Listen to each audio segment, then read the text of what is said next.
Bill O'Grady, Department of Sociology and Anthropology, here at the University of Guelph.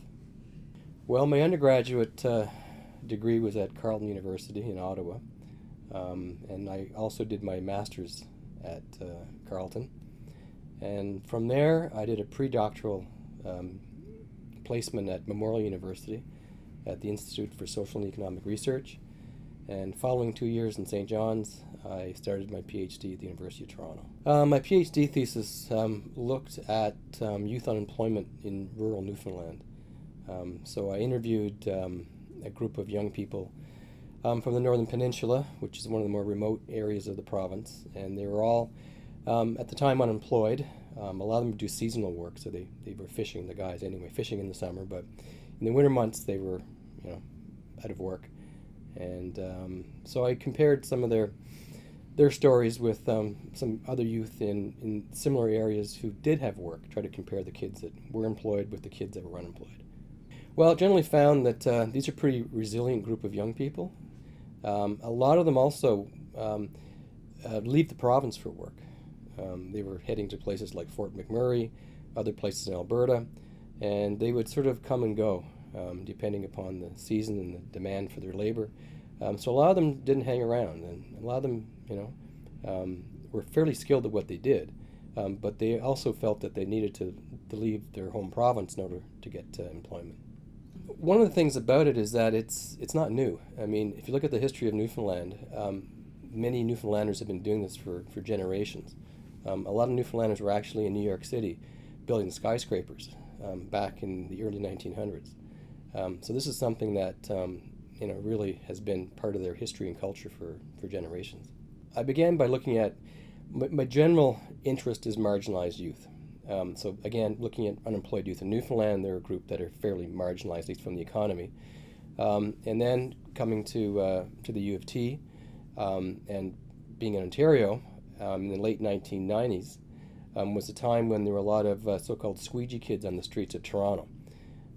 So I was interested in interviewing and talking to these youth because they were generating a lot of attention in the press at the time. A lot of politicians were, trying to get rid of them, and they eventually passed legislation for the Safe Streets Act in 2000, where it outlawed or banned squeegee cleaning on the streets. So I've been looking at that kind of street culture and street life for the past 15 years or so. In many respects, kids who have tough times and kids who don't, they're not all that different. I mean, they're young people are young people. But a lot of the time it's the reaction that people have towards these young people that I think is the big thing. So I'm really interested in trying to, in some respects, set the record straight so that these young people aren't reacted to in ways that they don't deserve.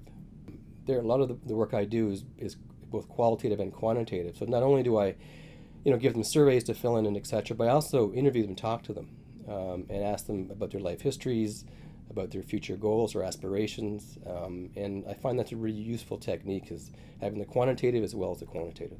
So you would hang out at a drop-in center? Yeah, most of our research recruits young people who are using services for homeless youth, either in drop-ins or shelters. Homeless Hub, the Homeless Hub is it's a part of the Canadian Observatory of Homelessness, and the Homeless Hub is basically a website that's got, from what I understand, the largest library of research on homelessness in the world.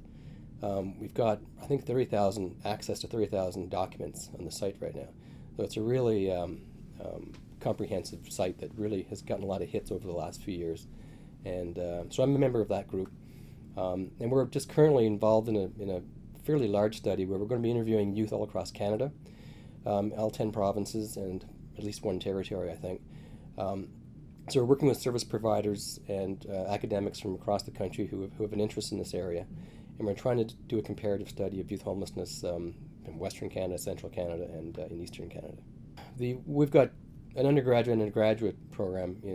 Undergraduate one is criminal justice and public policy, and the graduate one is criminology and criminal justice policy. And the undergraduate grouping, I'm not sure how many students are in that program, hundreds anyway. And the graduate program, we've got about 15 come in every year, and we work with these students doing a whole wide range of activities. The research can look at homelessness to some extent. Some people look at corporate crime, Other students are interested in violence against women. So it's a really broad range of activities that students can do research in. I think for the undergraduates coming in first year, I think their understanding of crime and criminology, I would argue, is largely based on what they see in the mass media, perhaps what they might read in the newspapers, social media. And I think what our job is that sort of we provide a corrective of that the reality of crime, the reality of social control is not necessarily what they've been exposed to prior to entering university. So I think that sometimes is a bit of a shock to young people.